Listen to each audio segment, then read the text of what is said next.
Bien-aimés dans le Seigneur, je bénis le Seigneur Jésus-Christ, notre Roi, notre Père, qui nous a donné cette opportunité de commencer notre journée par la prière et par l'exhortation. Que le nom de Jésus-Christ soit élevé et que par son nom nous soyons sauvés. Que cette journée soit bénie pour nous, afin que tout ce que nous allons entreprendre soit béni. Que le Seigneur puisse utiliser nos bouches pour nous préparer pour les derniers jours. Bien-aimés, aujourd'hui nous allons partager dans le livre d'Apocalypse 20. Je vais lire à partir du 1er jusqu'au 6e verset que je lis au nom de Jésus. Puis je vis descendre du ciel un ange qui avait la clé de l'abîme et une grande chaîne dans sa main.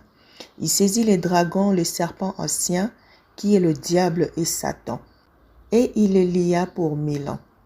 Il les jeta dans l'abîme, fermant et scella l'entrée au-dessus de lui, afin qu'il ne séduisît plus les nations, jusqu'à ce que le 1000 ans soit accompli. Après cela, il faut qu'il soit délié pour un peu de temps. Et je vis des trônes, et à ceux qui s'y assirent furent donnés le pouvoir de juger. Et j'ai vu les âmes de ceux qui avaient été décapités à cause du témoignage de Jésus-Christ et à cause de la parole de Dieu, et de ceux qui n'avaient pas adoré la bête ni son image, et qui n'avaient pas reçu la marque sur leur front et sur leurs mains. Ils revinrent à la vie et y régnèrent avec Christ pendant 1000 ans. Et les autres morts ne revinrent point à la vie jusqu'à ce que le 1000 ans soit accompli. C'est la première résurrection. Heureux et saints ceux qui ont part à la première résurrection. La seconde mort n'a point de pouvoir sur eux, mais ils seront sacrificateurs de Dieu et de Christ et régneront avec lui pendant 1000 ans. Bien-aimés, aujourd'hui nous allons partager sur le règne millénaire de Christ et la dernière révolte. Bien-aimés, ici, on est en train de nous expliquer que lorsque l'enlèvement sera fait, le diable sera lié pendant 1000 ans, afin que le saint règne avec Jésus-Christ. Et cela s'accomplit la prophétie de Daniel 7, 22 qu'il avait prophétisé en disant: un jour, les saints vont procéder le royaume. Bien-aimés, sachez-le bien que nous sommes une race élue. Nous sommes un sacerdoce royal, une nation sainte, un peuple acquis, afin que nous puissions annoncer les vertus de celui qui nous a appelés de ténèbres à son admirable lumière. Bien-aimés, nous devons tenir compte de ça parce qu'un jour, nous serons appelés à juger le monde. Bien-aimés, ici, j'aimerais qu'on parle un peu de la première résurrection.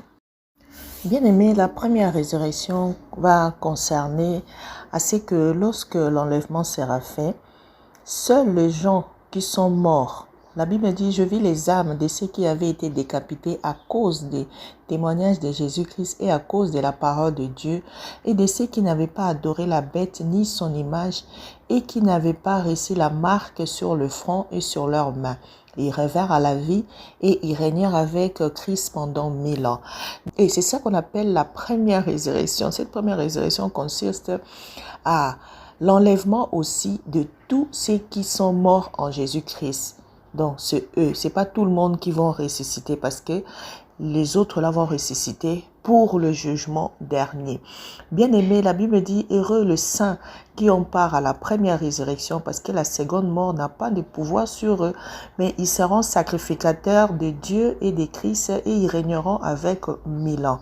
Si tu veux faire partie de ces gens-là, c'est le moment de t'y prendre, parce que la Bible nous dit dans 2 Pierre, le chapitre 3, je vais lire à partir du 7e verset: mais par la même parole, les cieux et la terre d'à présent sont gardés et réservés pour le feu, pour le jour du jugement et de la ruine des hommes impies.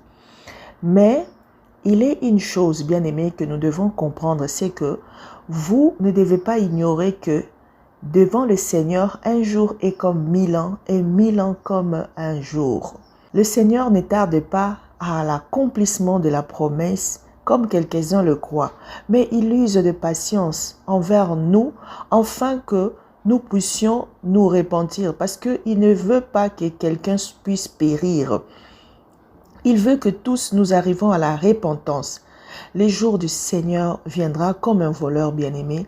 En ce jour-là, les cieux passeront avec fracas. Les éléments embrasés se dissideront et la terre avec les autres, avec les œuvres qu'elle renferme sera consumée.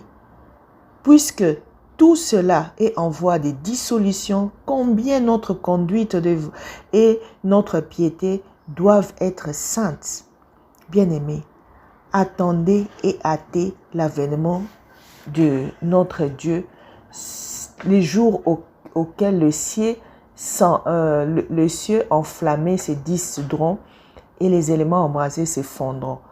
Mais pour nous, nous attendons selon la promesse de Dieu un nouveau cieux et une nouvelle terre où la justice habitera. C'est pourquoi, bien-aimés, en entendant ces choses, appliquons-nous à être trouvés devant Dieu sans tache, irréprochables dans la paix. Croyons que la patience de notre Seigneur est notre salut. Oh bien-aimé, si Dieu tarde à venir, c'est pour que tu sois sauvé, c'est pour que tu ne périsses pas, c'est pour que tu fasses de ton mieux. Il a dit, fais le premier pas et le reste est à moi.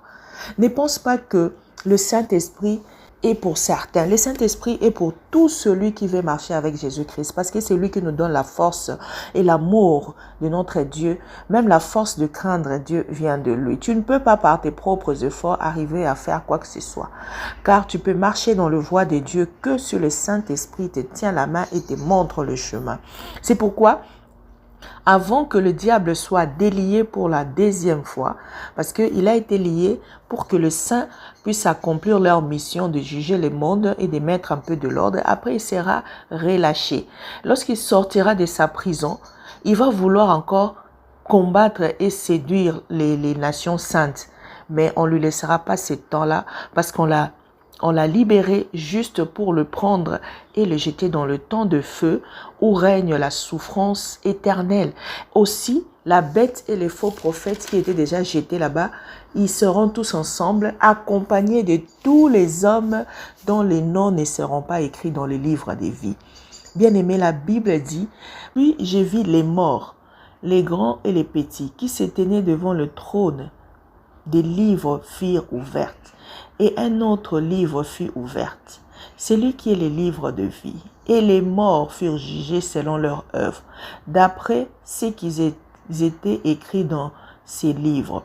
La mer rendit les morts qu'il avait en elle, la mort et les séjours de mort rendirent les morts qui étaient en eux, et chacun fut jugé selon ses œuvres. Puis la mort et les séjours de mort furent jetés dans le temps de feu. C'est la seconde mort, le temps de feu.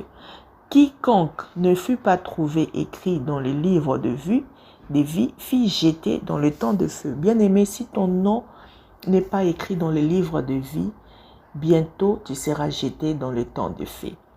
C'est pourquoi la patience de Dieu est notre salut. Bien-aimé, repens-toi, reviens à la raison.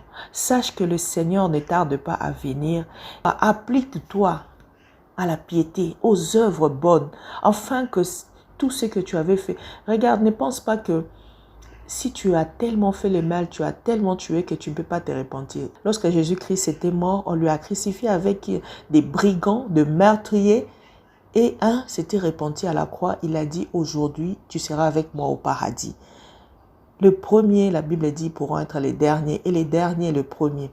Ne regarde pas le mal que tu as fait. La Bible dit, là où le mal abonde, la grâce de Dieu sera bonne. La grâce de Dieu fait en sorte que il tarde le temps pour que tu sois sauvé. Alors si tu m'as écouté, repens-toi, reviens sur tes pas, marche selon le Christ, reçois le Seigneur Jésus-Christ comme ton Seigneur et ton Sauveur et demande-lui de te guider et de résister jusqu'à la fin de toutes ces choses, car cela arrivera bientôt. Nous allons prier au nom de Jésus.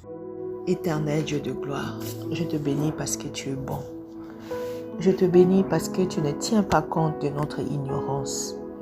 Ô Seigneur, la Bible nous dit dans Actes 17:30, Dieu, sans tenir compte de ton ignorance, annonce maintenant à tous les hommes, en tout lieu, qu'ils aient à se repentir parce qu'un temps est fixé pour le jugement dernier.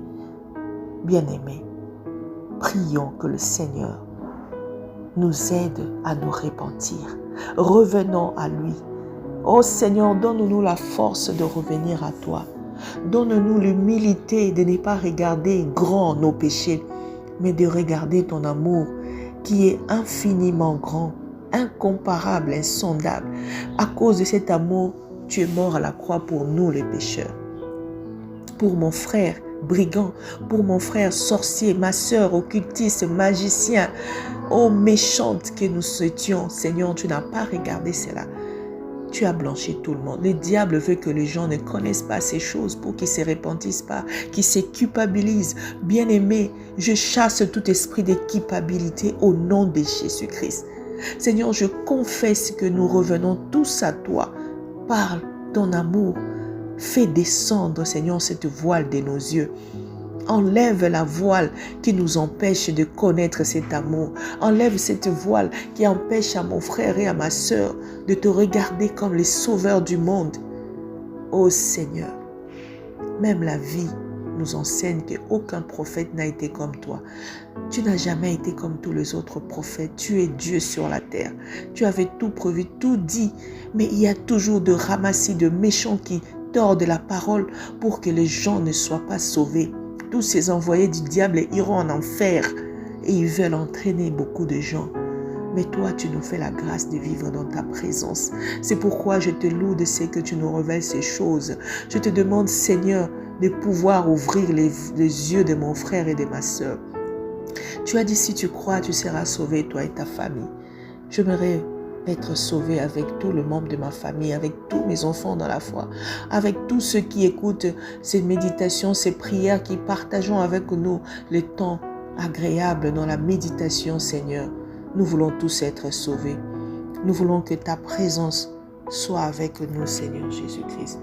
Nous voulons que ta présence marche avec nous, Seigneur Jésus-Christ. Sois notre Dieu, sois notre Père. Dirige nos pas dans le droit chemin.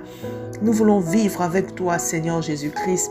Nous voulons que nos vies soient pour toi un parfum de bonne odeur. C'est pourquoi viens régner dans nos vies. Viens régner dans nos cœurs. Viens régner, Seigneur, ô Dieu, afin que nous soyons trouvés irréprochables, ni taches, Seigneur, sans rides.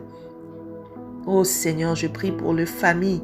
Je prie pour les pères de famille qui soient des modèles, qu'ils entraînent leurs enfants, leurs familles dans ta présence, qu'ils puissent cultiver Jésus-Christ dans leur maison.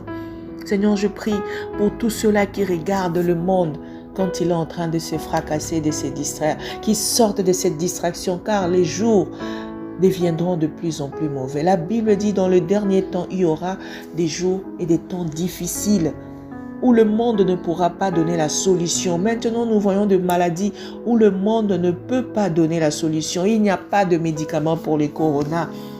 Et ce sont les temps difficiles que la Bible parle.